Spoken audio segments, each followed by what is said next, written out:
Cruzeiro 4, Juventude 0, nem poupando esse time perde qualidade e apresenta cada vez mais repertório.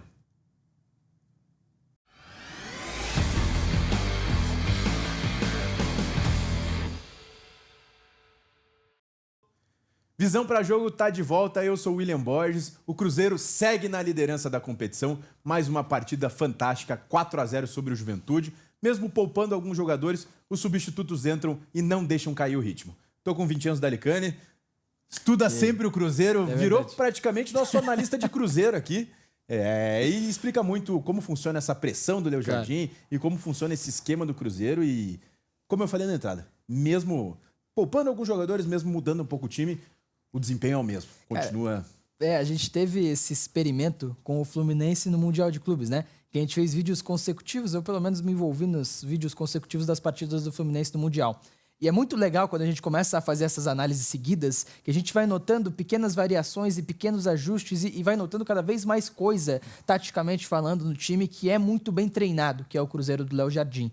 Hoje, logicamente, não vamos repassar tudo que passamos nos outros vídeos, tá? Tá curioso? Tem outros vídeos sobre o Cruzeiro aí, das partidas anteriores, pra gente entender cada vez mais como joga esse time do Léo Jardim. Mas pontos um pouco mais específicos, além da análise dos gols do Cruzeiro contra o Juventude, dos 3 gols, um foi de pênalti, então 3 gols com bola rolando, um também de bola parada de cobrança de escanteio, né? Mas assim, é muito legal. Você tentou fugir um pouco só do falar da pressão. Exato, enfim, né? Acho que é pra gente especificar aqui. E aí, como o Cruzeiro pressiona e o que ele tenta fazer? Quais são as estruturas de ataque do Cruzeiro, né? E que isso varia de jogo para jogo, isso varia de lance para lance também. E como, por exemplo, o Kaique é um jogador muito influente, como, por exemplo, o Gabigol na posição do Matheus Pereira é uma mudança importante, como, por exemplo, o Marquinhos para fazer a do Wanderson. Enfim, algumas coisas mudaram para esse jogo contra o Juventude. Sei que você tá muito curioso, mas olha, é bom pedir o like da galera, né, William Borges? Extremamente importante para o nosso canal. Por favor, você que está nos assistindo, curte, compartilha, divulga com os amigos, se inscreve no canal se ainda não é inscrito,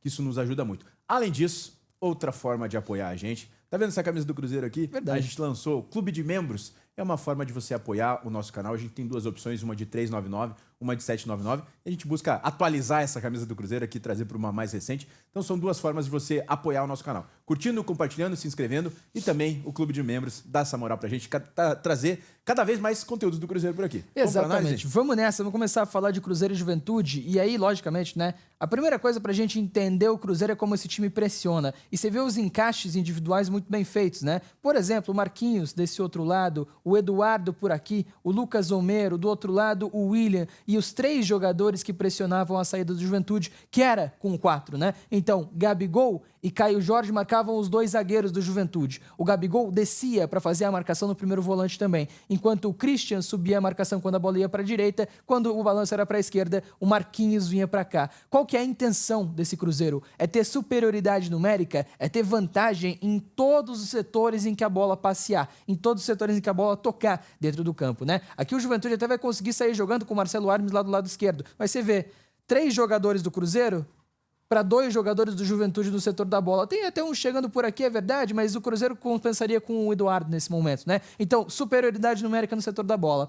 Ainda assim, o Juventude vai conseguir avançar essa jogada. E, de novo, no próximo setor que a bola tá, de novo, 3 jogadores do Cruzeiro para 2 jogadores do Juventude. A ideia é sempre essa. Lógico, o outro lado normalmente vai ficar livre. O outro lado normalmente vai ter um jogador livre. Mas o time adversário não vai conseguir fazer essa virada. Você não tem tempo para virar. Você encaixota seu adversário. Exatamente. E você não permite... Se ele virar, vai pegar de mano. Sim. Vai, mas ele não tem esse campo, esse corpo para conseguir fazer a virada. É um risco que você toma, mas é um risco muito controlado, né? E nesse lance, o risco é controlado até com facilidade. Até o Gabriel Talhari, o Bill, vai errar esse passe e o Cruzeiro vai ter a bola para construir ofensivamente, para construir com bola no pé. E o que é interessante, né? Se liga nisso aqui.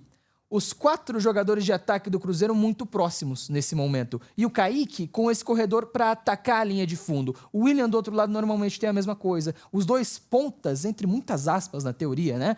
O Christian e o Marquinhos, que é um ponta de origem esse de fato, os dois caras afunilam demais e abrem muito esse corredor. Até contra o Fluminense, na última análise que a gente fez aqui, o Cauã Prates foi muito bem? Foi. Mas não é um cara de explorar tanto o corredor como é o Kaique, por exemplo. Então é um Cruzeiro... Até porque é um menino muito novo Claro, ainda. é um jogador que, pô, estreou, assim, como profissional. É difícil cobrar que ele vá até o final, em todos, não vai. Mas, assim, o Kaique e o William têm essa característica. O Fagner tem mostrado isso também, né? Então, os dois pontas do Cruzeiro vêm muito pra dentro. E nesse lance tá muito bem montado, né? O quarteto do Cruzeiro, nesse momento, com o Gabigol às costas do Caio Jorge, como esse segundo atacante. Não de fato um meia ofensivo, mas um segundo atacante. E aí é um Cruzeiro que vai tentar fazer esse tipo de jogada e, logicamente, viu que estava em inferioridade numérica naquele momento, retrocedeu a jogada para a construção.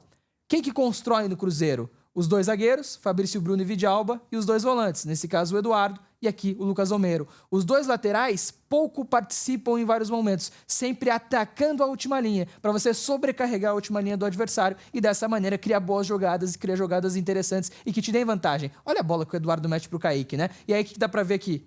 São 4 jogadores do Cruzeiro atacando a última linha para 3 do Juventude marcando na segunda trave. Se o cruzamento é bom, aqui sai o gol. Se o cruzamento é qualificado, ali sai o gol. Uma pena que o Kaique não conseguiu cruzar da melhor maneira possível nesse lance e a jogada acabou não saindo de um gol, né? Mas mostra o Cruzeiro que pressiona bem.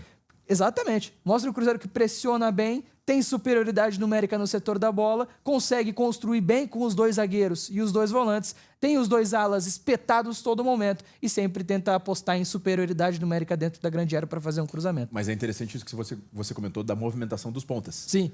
Que eles afunilam para abrir o campo, para liberar os laterais, né? Isso acontece toda hora, velho. E aqui até é um lance diferente. Falei que os dois alas ficam todos sempre muito espetados, né? Nesse lance até o William vai aparecer para construir e o Cruzeiro vai formar o 3-2-5 da moda no futebol, né? O Lucas Almeida vai fazer uma movimentação ao lado do Eduardo que vai abrir um pouquinho mais. Você tem o William participando com o Fabrício Bruno e com o Vidalba e o Kaique vai atacar a última linha do Juventude, né? Essa movimentação vai acontecer. A bola vai ser virada para o William, conduz, para, volta a jogada. Aí você vai ter os dois volantes muito próximos para jogarem. O William, o Fabrício Bruno e o Vidalba por aqui, né? Nesse momento. Aqui dá para ver bem bonitinho o trio. E o Juventude marcando também com o trio para tirar essa superioridade numérica do Cruzeiro. O Juventude já formou o seu 4-4-2. Aqui dá para ver 3 zagueiros com 2 volantes. O Eduardo está sinalizando por ali. E aqui vai dar para ver melhor ainda. Uma linha com 5, com o Kaique. E do outro lado, o Christian por aqui. Você vai ter...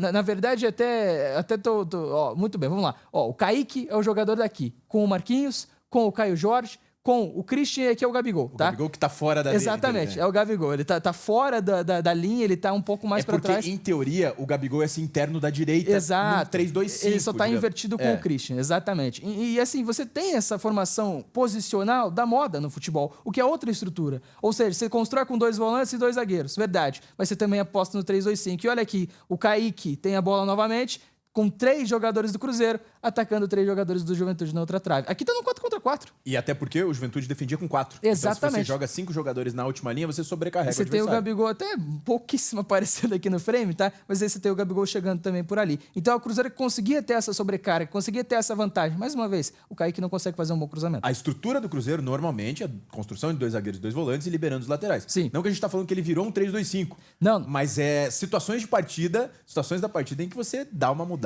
e, enfim, e tenta criar novos aspectos também para sair da mesmice. Nem sempre as coisas são cravadas em pedra no futebol, né? O Cruzeiro constrói com 2 zagueiros e 2 volantes com os laterais espetados? Sim. O Cruzeiro utiliza do 3-2-5 em vários momentos do jogo? Sim.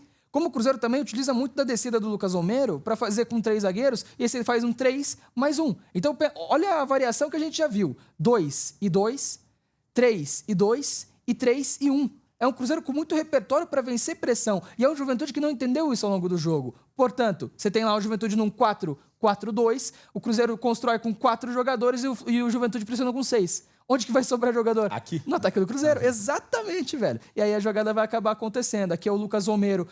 Aqui é o Vidalba, na verdade, o Romero tá lá do outro lado, né? O Vidalba vai fazer esse lançamento longo, porque é um Cruzeiro em inferioridade na construção, mas com superioridade no ataque. Então o lançamento longo é perfeito. Você tem mais jogadores para disputar essa bola, provavelmente você vai ganhar, né? E esse lançamento é para 4 jogadores do Cruzeiro na última linha disputarem contra 3 jogadores do Juventude na última linha. É um Cruzeiro em vantagem. Nesse lance até não vai conseguir dar jogada, tá? Mas é um lance em que o Cruzeiro, quase ficou com essa segunda bola. Deixa eu até mostrar esse momento, tá? Se nesse momento aqui, é o Eduardo, né? Se nesse momento aqui o Eduardo ganha a bola, ele estaria frente a frente com o Caio Jorge, de frente com o goleiro. Então, assim, não deu certo? Não deu certo nessa jogada. Mas é uma jogada que foi bem montada e que poderia ter dado certo. E aqui é o lance do primeiro gol do Cruzeiro. O Juventude, com 3 jogadores, 4 né, no geral, mas 3 jogadores nesse momento na construção da jogada. O Caio Jorge muito alto, o Gabigol colado no primeiro volante do Juventude, o Gabigol fazendo esse trabalho de pressão ao longo de todo o jogo. E aí você tem Marquinhos por aqui e Christian do outro lado para, quando a bola for para o lado, eles já sobem essa marcação. E aqui, mais uma vez, 3 jogadores do Cruzeiro para 3 jogadores do Juventude na jogada, né? O que é importante e mostra uma boa marcação. O Christian pressiona e pressiona muito bem o Marcelo Hermes, que precisa se livrar da jogada naquele momento. Ele dá um bago, a bola fica com o Cruzeiro, né? A bola vai sair em lateral, a lateral vai ser batido, vai ser lançada a bola e a bola fica novamente com o Cruzeiro. A virada que o William vai encontrar aqui é muito boa, tá? Ele consegue de perna esquerda encontrar o Kaique livre. E olha que interessante, né? Até não marquei, mas vou mostrar. 1, 2, 3, 4, 5, 6 jogadores do Cruzeiro de um lado da bola. Com o Gabigol, que normalmente fica mais por dentro, próximo da jogada, próximo do lado direito. Aqui, o Kaique tem esse corredor livre. Tem muito espaço para jogar. Olha a alternativa que vai ter o William. Ele vai levantar a cabeça, de esquerda ele vira o jogo. E olha o balanço que tem que fazer o Juventude todo para cá. E olha que interessante. Ao longo do jogo, o Juventude foi entendendo a partida. Foi entendendo que, se não colocasse muitos caras para trás, sofreria demais. E aí o Cruzeiro, nesse momento, com 4 caras para 5 do Juventude, né? Não pode continuar, não. Eu só queria falar sobre o William ali, que é a então. questão da confiança do jogador também. Impressionante, sim. Ele sim. fazer essa virada de esquerda no momento, quando o momento tá ruim, talvez não faria. Agora, no momento que o time tá bem, que tá tudo encaixado, faz essa virada que abre o campo. Exatamente, é um lance muito arriscado, né? E olha a inteligência do Kaique nessa jogada. Ele conduz muito bem, ele tem opção de passe? Tem, ele tem o Gabigol por aqui. Essa jogada vai dar em alguma coisa? Provavelmente não, porque vai dominar pressionado, vai dominar sem espaço para bater. O que ele faz? Ele finge o passe e hesita. Finge o passe e segura a jogada para a chegada do Eduardo. E aí o que vai acontecer? O Juventude, que tem 5 caras na última linha contra 4 do Cruzeiro, o Kaique vai se tornar um atacante e aí vai ganhar espaço e vai ganhar em igualdade numérica com a condução do Eduardo. O que acontece? A bola fica com o Eduardo por aqui, ele vai ser muito inteligente para conduzir, o Kaique ataca o fundo e olha aí o que isso gera. 1 contra 1. Os jogadores do Cruzeiro ficam no 1 contra 1 na defesa do Juventude, que está desorganizado. E aí você tem o Marquinhos no 1 contra 1, é um ponta, é qualificado para fazer esse tipo de jogada, faz sim uma boa jogada, consegue levar para o fundo, ao cruzamento. E olha aqui, 2 jogadores do Juventude na segunda trave para 2 jogadores do Cruzeiro atacando a segunda trave, tá? Os jogadores aqui, este aqui e este aqui já estão batidos. Não estão marcando ninguém. Exato. O Christian e o Caio Jorge estão na jogada para 2 jogadores, o zagueiro da esquerda e o Marcelo Hermes, lateral esquerdo do Juventude. E aí sai o gol. O Caio Jorge consegue dar um voleio, uma bike meio louca e o Christian desvia na segunda trave livre. Então, assim, parece um gol que saiu de acaso e, meu Deus, foi uma bicicleta errada que saiu no pé do atacante na segunda trave. É tática. É explicado e dá para explicar muito bem como o Cruzeiro faz isso. A gente não pode falar que o Caio Jorge quis dar assistência. Não, isso não. Isso mas não. é a tática do posicionamento de você estar ali dentro da área, enfim, e você conseguir chegar nessa última linha da melhor forma possível. Exatamente. Aqui de novo, né? O Juventude perdendo o jogo tem que sair um pouco mais, tem que colocar jogadores mais à frente, tem que pressionar um pouco mais o Cruzeiro e fez isso. O Cruzeiro está muito bem preparado para isso, construindo com 4 jogadores, o Kaique está fora do frame, o Fabrício Bruno vai jogar longo. Por quê? Porque o Cruzeiro tem vantagem aqui e vai dar para ver isso aqui. 3 jogadores na última linha do Juventude, 3 jogadores do Cruzeiro atacante, tem até um 4º jogador do Juventude por aqui. Mas olha a vantagem que vai criar o Caio Jorge. E aí a fase individual ou individual dos jogadores entra também. A vantagem que o Caio Jorge cria é excelente, tem muita explosão e aí é um abraço para o lateral marcar ele por ali. E aí olha que interessante, o Caio Jorge vai atrair a marcação do zagueiro da esquerda e isso vai gerar 2 contra 2. Quando está em igualdade numérica no ataque, é vantagem para o ataque, né? É vantagem para quem está de frente, para quem tem que finalizar a jogada. Exatamente. A defesa correndo de costas. Exatamente. O cruzamento do Caio Jorge é excelente, o Gabigol vai finalizar livre para fazer o segundo do Cruzeiro na partida. E aí, para a gente fechar essa análise, para amarrar tudo isso, o terceiro gol, é o 4º gol, na verdade, porque o terceiro é de pênalti do Gabigol. O 4º gol do Cruzeiro, numa jogada muito parecida com a que gerou gol contra o Fluminense, né? A dobradinha, o trenzinho. Exato, exatamente. O Vidalba como jogador para bloquear os volantes e o Fabrício Bruno como homem-alvo dessa bola parada. Não vai ser igual contra o Fluminense, porque o Fabrício Bruno não faz o gol, tá? Mas a cobrança é curta, o Vidalba vai tentar bloquear os jogadores, a bola sai e olha o Vidalba, ele tá por aqui. na frente do Bolassi. O papel dele é bloquear o defensor. Ele até não consegue bloquear tanto assim. E aí vai da qualidade do Bolassi para subir muito mais, né? No basquete a gente tem muito isso. Ah, né? exatamente. O pivô faz esse papel de bloqueio. Exatamente. Sem pegar na bola, ele faz esse papel de bloqueio. E o Djalma tem, acho que, essa função. E assim, não é que foi absolutamente determinante, não. O mais determinante é a qualidade do cruzamento e a impulsão do Bolassi, que consegue ganhar da marcação, cabecear para a bola sobrar para o gol. Mas assim, é um papel importante. É um papel de atrapalhar a marcação do Juventude. Deu certo contra o Fluminense, deu certo também contra o Juventude. 2 gols em 2 partidas em bola parada, o que é muito importante. E o mundo do futebol conta essa história. Contra o Grêmio também teve, tá? Contra o Grêmio também, verdade, com o cruzamento do Matheus Pereira e a cabeçada do Caio Jorge. E assim, cara, isso é absolutamente importante. O mundo do futebol, você vai ver o Arsenal com o Mikel Arteta, né? Que tem o Nicolas Jover, que é... O cara ganhou pintura em muro, o cara ganhou mosaico, o cara ganhou faixa. O Nicolas Jover é o treinador de bola parada do Arsenal. E é a melhor bola parada do mundo. Cada vez mais no futebol, a bola parada resolve cenários. Com o Cruzeiro, 3 jogos desde a volta, desde a parada do Mundial, 3 gols de bola parada. É impressionante. E destacar também nessa volta, são 10 gols. Sim. E 10 gols diferentes. Como você falou, 3 gols de bola parada, a gente tem gol em transição, a gente tem gol na pressão, a gente tem gol construindo, como foi o gol contra o Grêmio. Contra o Grêmio, Lucas exato. Romero. Então, gols completamente diferentes. Gols que mais a parte individual e técnica, como foi esse do Caio Jorge aqui, se destacando, prevaleceu. O primeiro gol já é uma parte de você empurrar os jogadores na última linha. Então, olha a diferença. E daí, o que a gente chamou no título. Cada vez criando mais repertório. Exatamente. E além disso, com peças diferentes. Eduardo jogou, Gabigol jogou, Marquinhos jogou, Léo Aragão jogou. Léo Aragão no gol, é. Então você, cara, cria uma casca. O Cauã casca. Prats no último jogo, na vaga do Kaique. E assim, quando você estreia, mesmo muito jovem, num contexto bom, tudo fica mais fácil. Então, se não fosse o bom contexto, talvez ele não fizesse o jogo que ele E fez. ele tinha uma pedreira, né? Claro, exatamente. O Fluminense, que vinha muito bem, vinha de uma campanha histórica no Mundial. John Arias muitas vezes por aquele lado. É, exatamente. Soteldo outras vezes, que também não é fácil de marcar. Enfim, é um Cruzeiro que dá gosto de ver, tá? O torcedor deve estar muito feliz e a gente fica maravilhado de fazer esse tipo de análise, porque analisar bom futebol não é trabalho não, tá?